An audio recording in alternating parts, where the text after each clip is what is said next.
தோன்றிடுவார் சிவ சத்குருநாயகம் தோன்றிடுவார் கண்களினால் கண்டு போட்டிடலாம் பொருளாதாரத்தை காதலை வாங்கிடலாம்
முத்துக்கருப்பண்ணசாமி வாப்பா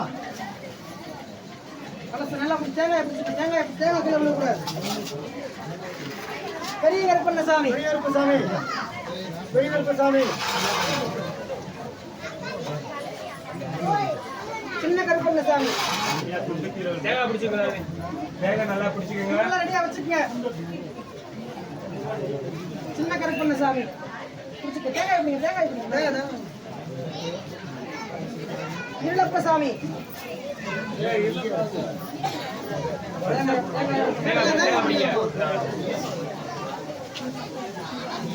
இருளாயம்மன் இருளாயம்மன்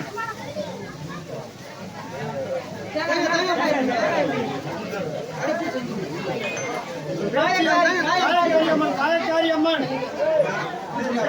காயக்காரி அம்மன்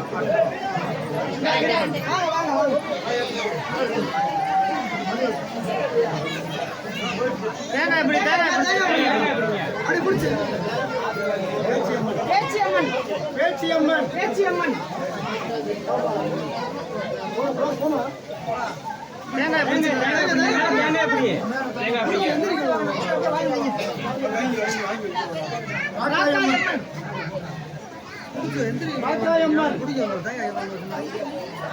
பிடிங்க.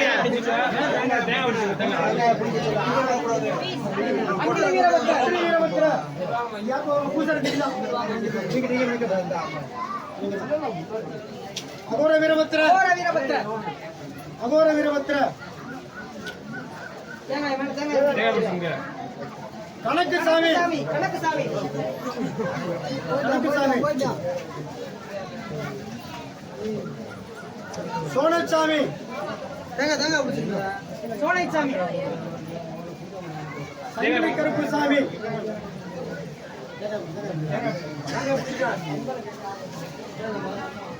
மணிக்கருப்பு சாமி பெரியவாடசாமி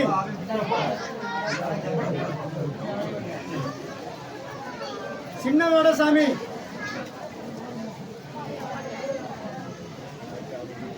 பாபரல்லா சட்டை கழட்டுங்கண்ணே சட்டை கழட்டுங்கண்ணே பாபரல்லா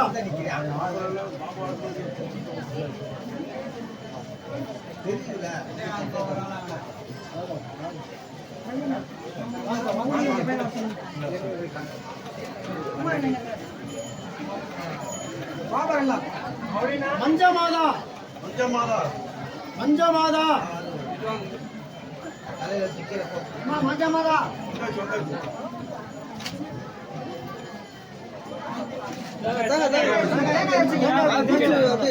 சப்பாடி சாமி சப்பாடி சாமி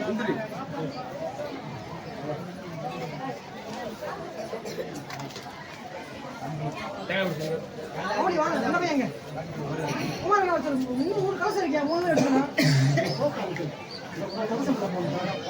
இதெல்லாம் உள்ள தெய்வம் சும்மா அனுப்பிச்சு வர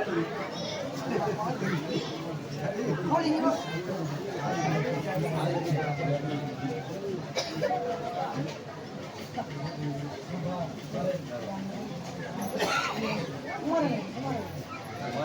சரி ரைட் ஓகே மாப்பிள்ள அப்படியே அந்த ஸ்டெப்பில் மேலே ஏறி இந்த அவங்க குடம் கொண்டு வர அதுக்கு செல்லை கொஞ்சம் கவர் பண்ணுவாங்க தெரியல. ஆமாம், அப்படியே அந்த இதில் படிக்கட்டில் ஏறு மேலே கோபுரத்தில்.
துதி கதிலயமே இசையே சரணம் துதி கதிலயமே இசையே சரணம் அரகர சிவ என்று அடியவர்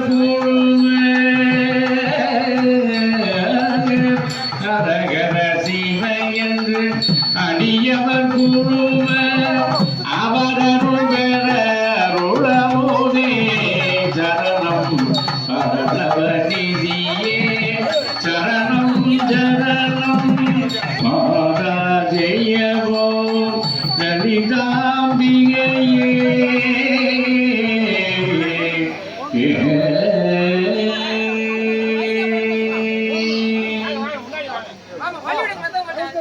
கலையொத்தனை கலையொத்தவனம் மருளாப்பனையொழுத்தவிழா நிலையத்தெளியே முடியத் தகுமோ நிகழும் துகளாக வரம் தருவாய் அலைவற்று அதைவற்று அனுபூதி வரும் அடியார் முடிவார் வைடூரியமே அடியார் முடிவார் வைடூரியமே மலையத்து வசன மகளே வருவாய் மாதா ஜெயவோ லலிதாம்பிகையே மாதா ஜெயவோ லலிதாம்பிகையே சாலைகளே ஒருபுறம் அம்பாளுக்கு லலிதா சகஸ்ரநாம அர்ச்சனை குங்கும அர்ச்சனையானது நடைபெற்றுக் கொண்டிருக்கின்றது.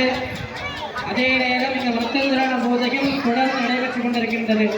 சுவாமிக்கு லலிதா சகஸ்ரநாமம் 1008 நாமாவளிகளினாலே சுவாமிக்கு அர்ச்சனையானது நடைபெறுகின்றது.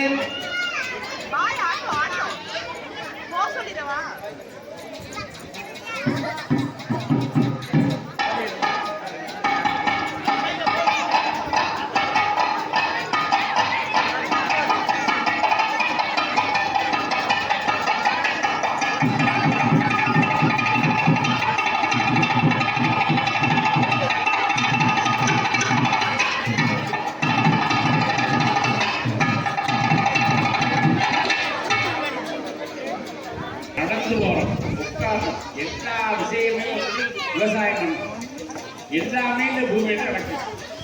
இந்த பூமி அழிக்கக்கூடிய விஷயம் நான் கேட்டா வயிற்றுக்கும் அந்த அம்மா கொடுத்த உடைக்கும் அந்த அம்மாவே தங்கத்தை கொடுத்தது ஆபரணங்கள் எல்லாமே பூமியில வேற எங்கேயும் கிடையாது. இப்போ பயிர் வளர்ந்ததுக்கு மூலக்காரணம் என்னன்னு கேட்டீங்கன்னா எல்லாம் நிற்கிற இப்போ தாய்மார்கள்லாம் முளைப்பாரி பண்ணுவீங்க. அங்கே வச்சு வண்டல் மண் சாணம் இந்த சின்ன சின்ன துகள் உடையுது விதைகள் அந்த வைக்க போட்டு இதெல்லாம் சேர்த்து நீங்கள் முளைப்பாரி போடுவீங்க. முக்கியமாக எப்படின்னு அந்த காலத்தை போட்டுருக்காங்கன்னா மண் புற்று மண் இருக்கு இல்லையா, புற்று மண் அதை சேர்த்து கொண்டு வந்து அதை முளைப்பாரி அந்த காலத்தில் போட்டிருக்காங்க. இப்போ ரொம்ப எளிதாக போச்சு எல்லா பேரும். இப்போ பெண்களே முதல்ல முளைப்பாரி போடுவாங்க, இப்போ ஆண்களே போட ஆரம்பிச்சிட்டாங்க. விதவிதமாக போடுற பசங்கள்லாம். இப்போ அதனுடைய கிருமமாக வீடு கட்டும் போது இந்த மணல்லாம் சேர்க்கறது கிடையாது. அந்த காலம் சேர்த்தாங்க, இப்போல்லாம் யாரும் கிடையாது. எனக்கு இப்போ முதல்ல மணல் இருந்துச்சு, மண் போயிடுச்சு. முதல்ல சாந்து, இப்போ மண், அது பின்னாடி இப்போ எம்சாண்டுங்கிறது மண்ணை தயார் பண்ணி கொடுக்க வேண்டிய காலம் வந்துருச்சு. இப்போ எப்படி இருந்தாலுமே வந்து அது எம்சாண்டாக இருந்தாலும் சரி, சாந்து மண்ணாக இருந்தாலும் எல்லாம் பூமியிலேருந்து வரணும். அந்த பூமிக்கு நாமெல்லாம் ஒரு மரியாதை செய்யும் பொருட்டு இப்பொழுது பூஜை நடைபெறுகிறது. முக்கியமாக வந்து பூமி தாய் வந்து அந்த பொறுமைக்கு இருப்பிடமான அந்த பூமி தாய் வந்து இன்னைக்கு அந்த பூஜையெல்லாம் பண்ணி அந்த அம்மாவுடைய நாபி பாகா வயிற்று பாகத்தில் இருந்து மண்ணெடுத்து, ஏன்னா ஒரு குழந்தை பிறக்கும் போது வயிறு தான் முக்கியம் தாய்மார்களுக்கு. அதனுடைய காரணம் இந்த பூமியுடைய வித்துகள் விளைச்சல் நல்லா ஓங்கி வளரணும், விவசாயம் செழிக்கணும், நம்ம வயிற்றுக்கு அந்த சாப்பாடு கிடைக்கணுங்கிறதுக்காக வேண்டி பயிர்களை வளர்க்குறதுக்கு இந்த மண்ணை எடுத்து இப்பொழுது முளைப்பாலிகை அப்படின்னு சொல்லி பாலிகா பூஜை நடத்துறதுக்கு இந்த மண் எடுக்க போகிறாங்க. இப்பொழுது அந்த பூஜை நடைபெற போகிறது. யாரும் பேசாம, ஆனால் அவர் சொன்னார், பெரியவர் சொன்னார், அதாவது வருங்கால சந்தையில் பாருங்க, பின்னாடி நீங்க வந்து பார்க்கணும், அருமையான வாசை, அதாவது பின்னாடி நம்ம பின்னாடி வாசலுக்கு சொல்லிக் கொடுக்கணும். பெரியவங்க சின்ன பிள்ளை ஒழுங்கு அப்படின்னு சொல்லக்கூடாது, அவனையும் சேர்த்து உட்கார வச்சு பால் எப்படி நடத்தணும் பால் அப்படின்னு சொல்லணும். அருமையான வாசகம் அப்புறம் கேட்டேன். அந்த மாதிரி சிறுவர்களாக இருந்தாலும் சரி, பெரியவர்களாக இருந்தாலும் சரி, பெண்களாக இருந்தாலும் சரி. கதலீபல கண்டத்வஜனாலிகேர தாம்பூல அமிர்த மகா நிவேதனம் நிவேதயாமே நிவேதானந்த ஆசமணியம் சமர்ப்பயாமே கற்பூர நீராஞ்சன ஜோதிகே ஓம் காணாஹ கற்பூர நீராஞ்சனாதி தீபம் சமர்ப்பயாமே ஏவம் வேதா யோகா ஆயதனம் வேதா ஆயதனவான் பவதி வேதோத்ர மந்திர புஷ்பாஞ்சலிம் சமர்ப்பயாமி. அன்பு சார்ந்த பக்தமைய நண்பர்களே, நம்ம இந்த கும்பாபிஷேகத்திற்காக எல்லாருமே முளைப்பாரி போட்டிருக்கோம். இந்த முளைப்பாரி எப்போ போடணும் அப்படின்னோம்னா, ஒரு 11 நாளைக்கு முன்பாக முளைப்பாரி போடணும். அந்த முளைப்பாரி போடுவதற்கு முன்பாக இந்த பூமாதேவி வழிபாடு அப்படின்னு சொல்லக்கூடிய மித் சங்கரணம், மித் என்றால் மண், சங்கரகணம் என்றால் எழுத்தல். இந்த பூமாதேவியை வழிபாடு செய்து பூமாதேவியுடைய நாபியில இருந்து மண் எடுத்து அந்த மண்ணால முளைப்பாரி போடணும் அப்படின்னு ஆகம சாஸ்திரங்கள் சொல்றது. ஆனால் 11 நாளுக்கு முன்பாக நம்மால் இந்த பூமாதேவி வழிபாடெல்லாம் செய்ய முடியாத ஒரு காரணத்தினால கும்பாபிஷேக சமயத்தில் யாகசாலை பூஜைகள் ஆரம்பிப்பதற்கு முன்பாக இந்த பூமாதேவி வழிபாடானது செய்து பூமாதேவியுடைய நாவியில இருந்து மண்ணெடுத்து நம்ம ஏற்கனவே போட்டு வைத்திருக்கக்கூடிய பாலிகையில இந்த மண்ணெல்லாம் சமர்ப்பணம் செய்து அந்த பாலிகைக்கு பூஜைகளானது பண்றோம். இந்த பூமாதேவி வழிபாடு செய்வதனால நமக்கு என்ன பலன் அப்படின்னோம்னா, விவசாயம் செழிக்கும். முதல்ல உழுதுண்டு வாழ்வாரே வாழ்வார், மற்றோர் அவரை தொழுதுண்டு பின் செல்வார் அப்படின்னு சொல்லியிருக்கோம். இந்த உலகம் இயங்குதுன்னா எதுக்குனால அப்படின்னா உணவுனால தான். உணவு இல்லை என்றால் இந்த உலகத்திலே ஒரு உயிரும் கிடையாது. இறைவன் மனிதனை படைப்பதற்கு முன்பாக அவன் வாழ்வதற்கு என்ன செய்தான்னா உணவை தயார் செய்தான். ஒரு குழந்தை தாயோட கருவுல வளர்ற சமயத்துல அந்த குழந்தை பிறப்பதற்கு முன்பாகவே தாய்க்கு தாய்ப்பால் ஊறிடும். ஏன்னா குழந்தை பிறக்க போது, குழந்தை பிறந்த உடனே அதற்கு பால் வேணுங்கிறதுக்காக குழந்தை பிறப்பதற்கு முன்பாகவே பால் தாய்க்கு ஊறிடும். அதுபோலதான் இந்த பூமியில மனிதர்கள் பிறப்பதற்கு முன்பாகவே இந்த மனிதர்களுக்கான உணவை எல்லாம் இறைவன் தயார் செய்து வைத்திருந்தார். இங்க நம்மை உண்ணக்கூடிய உணவுகள் மரம், செடி, கொடிகள் கொடுத்ததுதான். எல்லாத்தையும் நம் பிறப்பதற்கு முன்பாகவே இறைவன் நமக்கு கொடுத்துட்டான். யார் மூலமாக கொடுத்தான் அப்படின்னம்னா பூமாதேவி மூலமாகத்தான் கொடுத்தான். நமக்கு முக்கியமான தாய் யாருன்னா பூமாதேவி தான். அதனால பூமாதேவியுடைய வழிபாடு செய்யும் பொழுது விவசாயம் நன்றாக செழிக்கும், எல்லாருமே சௌக்கியமாக இருப்பார்கள். அது மட்டும் இல்லாம நம்ம பூமாதேவியை வழிபாடு செய்து போடக்கூடிய பாலிகைகள் நல்லா தலைத்து வரும் பொழுது அந்த குடும்பமும் தலைத்து வரும், அந்த கிராமமும் தலைத்து வரும், நல்ல மலை மாறி பொழியும், கிராமம் செழிக்கும், பசுமாடுகள் பால் சொரியும். ஏன்னா பூமாதேவிக்கு ரொம்ப பிடித்தமானது பசுதான். ஒரு சமயத்துல பூமாதேவியே பசுவாக மாறி இந்த உலகத்துல போய் மறைஞ்சின்றார். அப்போ பகவான் ஸ்ரீமன் நாராயணன் பிருத்திவி அப்படிங்கிற ஒரு ராஜாவாக அவதாரம் பண்ணி அந்த பசுவாக இருக்கக்கூடிய பூமாதேவி கிட்ட இருந்து இந்த மரம், செடி, கொடி, கடல், நல்ல நீர், உப்பு நீர் எல்லாத்தையும் மடியில கறந்து நமக்கு கொடுத்தான். பகவான் ஸ்ரீமன் நாராயணன் அந்த பூமாதேவி கிட்ட இருந்து எல்லாமே நமக்கு கொடுத்ததுனாலதான் பூமாதேவிக்கு பிருத்திவின்னு ஒரு பேர். பிருத்திவி அப்படின்னா என்னன்னா பகவானுடைய நாம தான் அம்பாளுக்கே வந்தது. பிருத்திவி மகாராஜா அப்படின்னு பகவானுக்கு பேர். அந்த பகவான் இந்த பூமாதேவி கிட்ட இருந்து எல்லாமே எடுத்து கொடுத்ததுனால தான் பூமிக்கும் பிருத்திவி அப்படின்னு ஒரு பெயர். இந்த பூமாதேவியை வழிபாடு செய்து கொள்ளுங்கள். நிறைய நிலப்புலன்கள் எல்லாம் வாங்கணும். சில பேருக்கு வாழ்க்கையில நிறைய நிலம் பயணம். நம்ம இருக்கிற காலத்துல நமக்குன்னு ஒரு சின்னதா ஒரு நிலமாவது ஏனும் அப்படின்னு நினைக்கிறவர்கள் எல்லாம் அந்த பூமாதேவி வழிபாடு செய்தார்கள் என்றால் அவர்களுக்கு இருக்கக்கூடியதற்கு ஒரு நிலம் கிடைக்கும், விவசாயம் செழிக்கும், நல்ல பயிர்கள் வளரும், எல்லா ஜீவராட்சிகளும் சௌக்கியமாக இருப்பார்கள் அப்படின்னு சொல்லி பிரார்த்தனை பண்ணிட்டு இப்பொழுது ஸ்ரீ சுத்தமானது அம்பிகையினுடைய திருவடிக்கும் திருச்சபைக்கும் சமர்ப்பணம் செய்யப்பட இருக்கின்றது. ஹரி ஓம் ஓர்வத்ஸஹ மாச்சாயாம் தர்வஷ்டம் விதாதாம் ஹிரண்யவர்ணாம் ஹிரணீம் ஸ்வர்ணரதரஸ்ரதாம் இந்திராம் கிருண்மயேம் லஸ்மீம் தாதவேதோ மமாவஹ வர்ணஹ சன்னோ பவத்வர்யமா சன்ன இந்திரோ ப்ரஹஸ்பதி.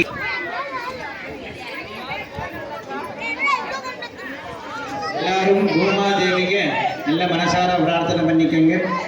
நம்ம ஏன் இப்போ இத்தனை தீர்த்தங்கள் விட்டோம் அப்படின்னோம்னா பூமாதேவியோ நாபில் பகுதியை காயப்படுத்தியிருக்கோம். அப்போ அந்த காயத்துக்கு மருந்து வைக்கணும். மருந்துன்னா இது இந்த காலத்தில் எத்தனையோ மெடிசன்லாம் வந்துருச்சு. ஆனால் அந்த காலத்தில் காயப்பட்டால் என்ன வைப்பாங்க? மஞ்சத்தூள் தான் வைப்பாங்க. அப்போது மஞ்சத்தூள் சிறந்த மருந்து. அதனால பூமாதேவியுடைய நாபியில் ஏற்பட்டக்கூடிய காயங்கள் ஆறுவதற்காக மஞ்சத்தூளும் இருக்கிறதற்காக விவசாயம் எல்லாம் செழிக்கணுங்கிறதுக்காக நவதானியங்கள் எல்லாம் வைத்து பூமாதேவி வழிபாடானது நடைபெற்றது. இப்பொழுது இந்த மிற்சங்கரண மண்ணானது ஆலயம் வலம் வந்து யாகசாலையில் வைத்து காளிகைகளில் சமர்ப்பணம் செய்யப்பட்டு பூஜைகளானது நடைபெறும். சகல பாத்தியம்